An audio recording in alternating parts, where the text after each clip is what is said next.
Salve, nação rubro-negra! Frejá na área. Se derrubar é pênalti. Momento Frejá.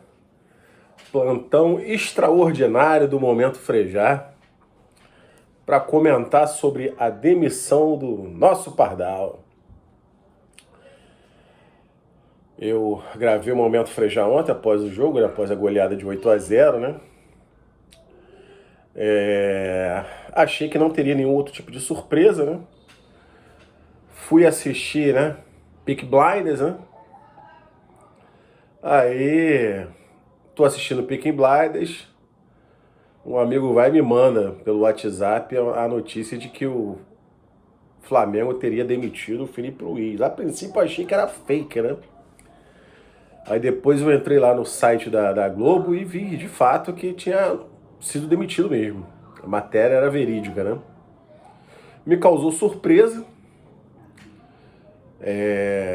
Primeiro porque não se demite um técnico, por mais que ele seja pardal, seja teimoso, né?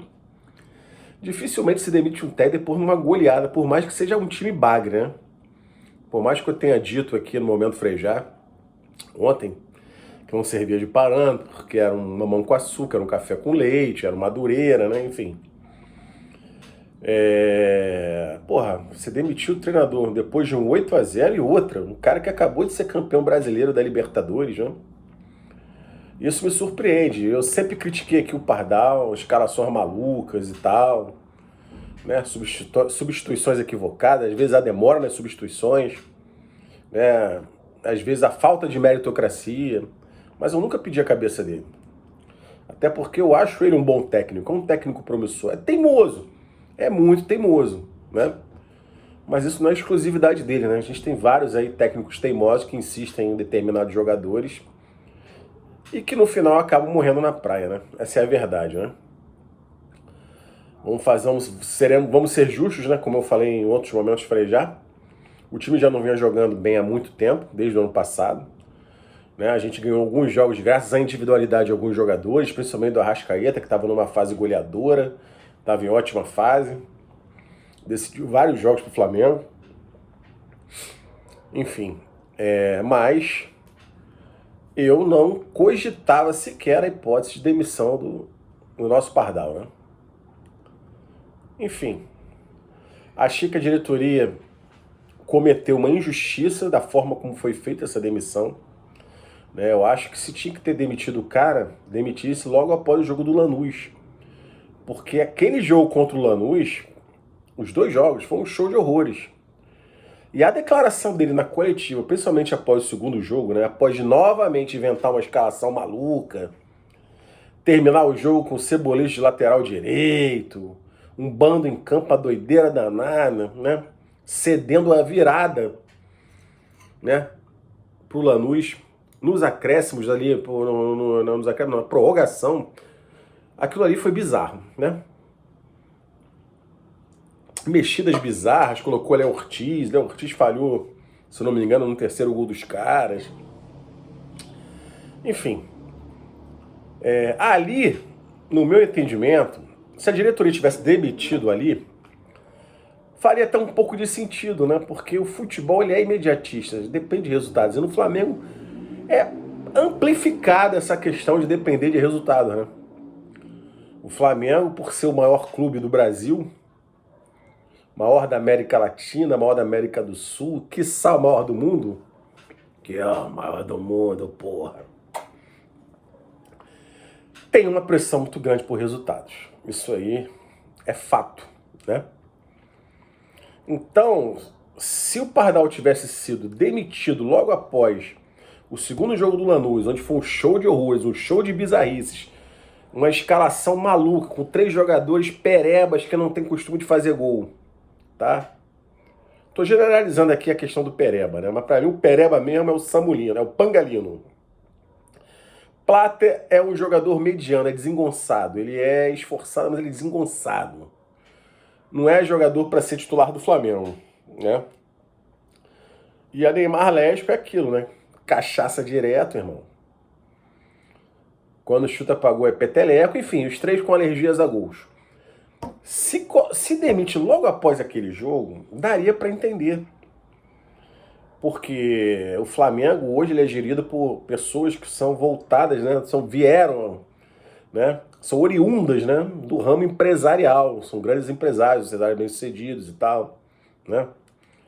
Começou lá atrás, né? Com uma gestão boa, que equacionou as dívidas, que fez o Flamengo, que proporcionou o Flamengo conquistar o X, conquistou, né? De 2019 para cá com a gestão Bandeira de Melo, que foi uma gestão assim primordial para as conquistas futuras, apesar dele não ter conquistado praticamente nada, né? Conquistou, se não me engano, 2 estaduais, ou foram 3, e uma Copa do Brasil, né? Foi uma gestão... E mesmo assim chegou em 2 finais, né? Teve aquela final, se não me engano, foi da Sul-Americana, agora a Copa do Brasil, agora não me recordo. Que o Muralha pulou todos pro mesmo lado, foram nos pênaltis, né? Enfim, foi uma gestão que voltou, né? Que se preocupou com a saúde financeira do Flamengo, o equilíbrio das contas.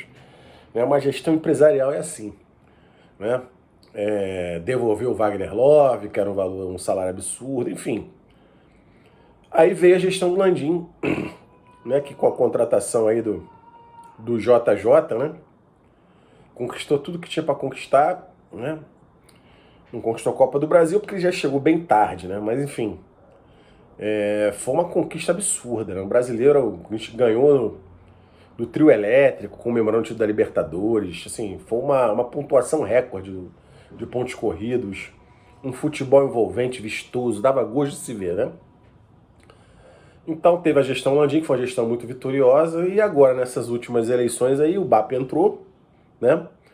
Pregando também muito profissionalismo, pregando, né, de que a gestão do Landim não foi uma gestão tão profissional, que ele iria, como eu posso dizer, priorizar, né, uma gestão profissional do Flamengo, né, como vinha até fazendo boa gestão no que concerne a gestão empresarial, tá? Não é à toa, no primeiro ano de mandato, né, já conquistou várias coisas, conquistou o brasileiro, Copa do Brasil, estadual, né, conquistou aquelas tacinhas lá, fajutas lá no Mundial, chegou à final do Mundial, levou para os pênaltis, assim, é uma gestão que no primeiro ano de mandato, por enquanto tá ok. Contratou um cara, um vice de futebol específico, um gerente de futebol específico da área, né? Não é uma gestão, digamos assim, não é uma gerência de futebol amadora. Ele tem um gerente de futebol profissional, pelo menos é o que dizia, né? O que dizem, né? Que, na minha opinião, até agora, o que o Boto fez se assemelha muito ao que o Marcos Braz fez, que foi o anterior, né? Trouxe nomes óbvios, não achou nada de diferente, barato no mercado sul-americano, no mercado europeu, não achou, trouxe nomes óbvios, trouxe o Juninho Xereca, né, que infelizmente o Pardal não deu muitas oportunidades, hoje está arrebentando lá no futebol do México. Trouxe esse garoto agora, o Wendel, né, o goleiro, né? O que parece ser um bom goleiro, mas veio do Gil Vicente e tal. Mas assim, nada muito surpreendente. Foram mais contratações óbvias, né? Jorginho, Danilo, Paquetá, pagaram uma fortuna no Paquetá. Pangalino, né? Compraram um Garanhão, receberam um Pangaré. Então assim, não foi uma gestão assim também, o cara é profissional, fez muito melhor que o Marco Braz, não. Não, pelo contrário, ele tá gastando até mais, né? Enfim, então, assim, tô falando isso tudo por quê? Tô demonstrando esse histórico por quê? Porque o Flamengo hoje se prioriza, pelo menos diz, né, no papel, na teoria, que é uma gestão profissional, né? E que como gestão profissional, inclusive o BAP criticou muito, né? As trocas de comando toda hora, multas rescisórias altíssimas, enfim, né? Lembrando que o BAP já herdou o Felipe Luiz da gestão anterior, né? Quem efetivou o Felipe Luiz foi ainda o Marcos Braz e o Landim, quando o Tite caiu, né? Então, o Felipe Luiz já foi uma herança da gestão anterior, que a princípio, né, o BAP sempre pregava aí nos bastidores que queria de volta o JJ, né? Mas o JJ tá muito bem empregado, ganhando milhões no futebol árabe, jamais voltaria, né? É porque não teria condições do Flamengo cobrir a eventual proposta, cobrir o que o Jorge Jesus, por exemplo, ganha hoje, lá na Arábia. Mas enfim, sempre pregando profissionalismo, gestão empresarial, gestão de empresa. E eu acho que essa demissão do Felipe Luiz não foi uma demissão profissional, isso na minha opinião, tá? Na minha opinião. A forma como foi conduzida não foi uma forma de uma diretoria profissional. De madrugada. Porra, o anúncio saiu 3h pouca da manhã, porra. Isso não é ser profissional. Isso é um amadorismo igual cometeram com o Rogério Ceni. Não que eu gosto de Rogério Ceni, tá? Mas fizeram a mesma com o Rogério Ceni, anunciaram de madrugada. Porra. O cara ainda deu entrevista lá depois do jogo do Madureira como técnico do Flamengo, falando do jogo e tal, tudo. Então, assim, eu acho que neste quesito, falando de profissionalismo, a diretoria foi amadora e foi covarde e demitiu o cara da forma que demitiu. Esta é minha opinião, tá? Agora, outro ponto. Geralmente, numa gestão empresarial, né, você foca em funcionários que lhe tragam resultados, né? Resultados a médio, a curto, a médio e longo prazo. O Felipe Luiz, ele trouxe resultados. Fomos campeão da Copa do Brasil, da Libertadores e do Brasileiro. Não vou contar essas tacinhas michuruca aí não, tá? Trouxe resultados. Só que eu acho, é a opinião minha, tá, gente? É o que eu acho. Eu acho que esse lance do BAP, né? Botar o pau na mesa e falar, ó, vai ter que voltar porque o Sub-20 não tá ganhando, não quero saber, tem que voltar agora. E tem que ganhar, tem que ter resultado. A gente não pode ir pro mata-mata do rebaixamento. Flamengo é maior que tudo. Flamengo jamais, em hipótese alguma, pode disputar mata-mata de rebaixamento. E deu para ver logo no início, no primeiro jogo, no retorno, né, dos principais, foi contra o Vasco, que na coletiva o Felipe Luiz estava bem incomodado. Os jornalistas questionaram algumas coisas e ele foi bem incisivo, não respondeu vagamente. Vocês têm que perguntar isso para o Boto, para o presidente. Enfim, deu para ver que se incomodou. Então ali meio que já criou uma espécie de desentendimento entre eles. Ficou um relacionamento já um pouco gasto ali, né? Aí depois se sucederam, né? Atuações pífias, bizarras, em grande parte não, na maior parte, né? Grande parte, a maior parte dando mesmo, né? Por conta das pardalices do Felipe Luiz, do companheirismo, de passar a mão nos coleguinhas, né? E afastar a questão da meritocracia. A meritocracia, quando ele chamou o Pedro Nachincha ao vivo, em público, falando que ele não estava se empenhando, que com ele era meritocracia. Ele não eu observei que depois disso ele começou a não observar mais isso. Estava privilegiando os passes, estava fazendo as escalações malucas. Ele fez uma escalação sem centroavante com o jogo contra o Lanús lá na Argentina. Foi um Deus nos acuda. O Flamengo deu um chute a gol, se não me falha a memória, com o Cebolinha. O jogo inteiro. Um chute a gol o jogo inteiro. O elenco mais caro da América do Sul. Deu um chute a gol no fraquíssimo Lanús, que é 18º colocado do futebol argentino. Que já não tá lá essas coisas do futebol argentino, né? Esse ano nem River Plate na Libertadores nós temos. O Flamengo conseguiu dar um chute a gol. Ele elogiou o time. Não reconheceu que fez merda. Né? Aí na sequência pegou o Madureira. Aí botou o time que a gente considera, né? Pelo menos eu considero, que é como o time tem que ser, com Pedro de referência, né? Paquetá de segundo volante. Ganhamos de 3-0. Aí no jogo de retorno, contra o Lanús em casa, ele faz a mesma bagrice. Ele não põe o centroavante de referência, põe 3 jogadores, deixa o Cebolinha no banco. Lembrando que o Cebolinha foi o único que chutou uma bola no gol no primeiro jogo na Argentina. Ele deixa o Cebolinha no banco. Pra botar Pangalino, irmão. Pra botar Neymar lésbica. Pra botar chapa galvanizada. Parecia que ele tava fazendo de sacanagem. Fiquei putinho porque eu não quero que influencie na minha gestão aqui do futebol. Não admito isso, então vou fazer do meu jeito. Vou ligar o foda-se. Eu tenho minhas convicções e foda-se. Vou fazer o que eu acho que eu tenho que fazer. Não o que é melhor pro Flamengo, fazer o que eu acho. Ou seja, os jogadores têm que se adaptar ao que ele acha. Ele não tem que pegar os jogadores e cada um com suas respectivas características pôr pra jogar e criar um esquema tático em prol do Flamengo. Começou a ligar o fogo, começou a fazer escalações malucas, substituições malucas. Improvisar jogadores fora de posição, botar jogadores fora de posição. Já fez isso ano passado, praticamente a metade do ano todo, né? Botando o Beto Henrique de centroavante.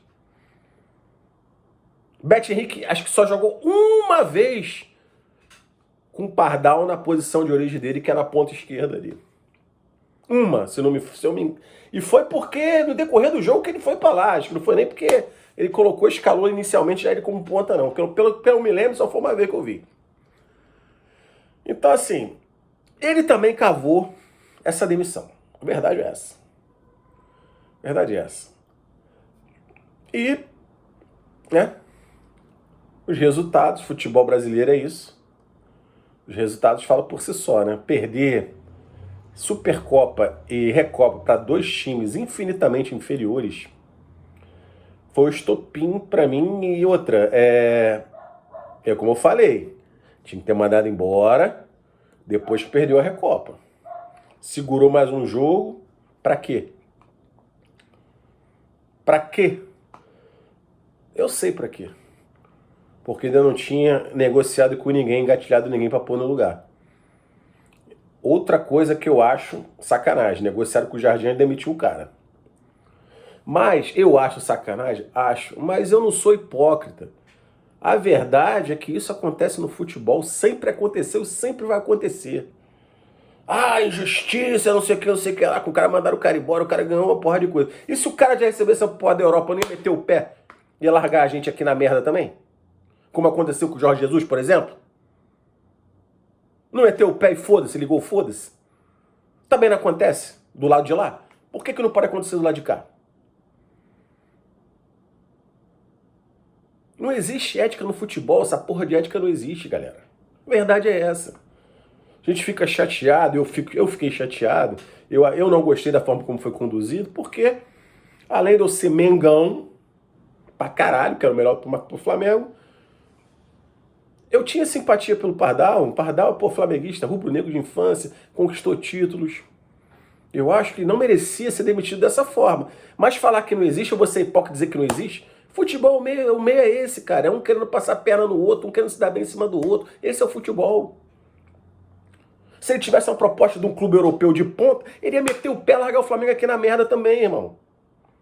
Vamos ser realistas, porra. Isso acontece a todo momento. Não é novidade. Aí fica um monte de repórter assim, o Mbappé não podia ter feito isso. Eu acho que foi correto? Não acho que foi correto. Mas que isso acontece à torta e à direita, acontece.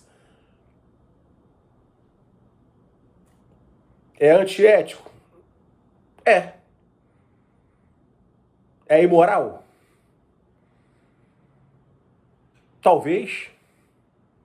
Talvez. Mas no mercado empresarial, no ramo empresarial, no mercado corporativo, no mercado de competitivo como principalmente do futebol, isso é normal, isso é corriqueiro. Isso acontece o tempo inteiro.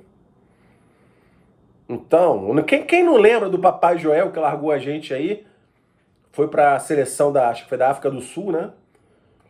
A gente disputando Libertadores, ganhou o estadual, foi um oba-oba do caralho, já fechado com a seleção. Último jogo dele, jogo festivo, que a gente levou uma pirocada do Cabanhas. E depois ele meteu o pé. A gente foi eliminado da Libertadores e ele meteu o pé. Quer dizer que quando ocorre um sentido inverso,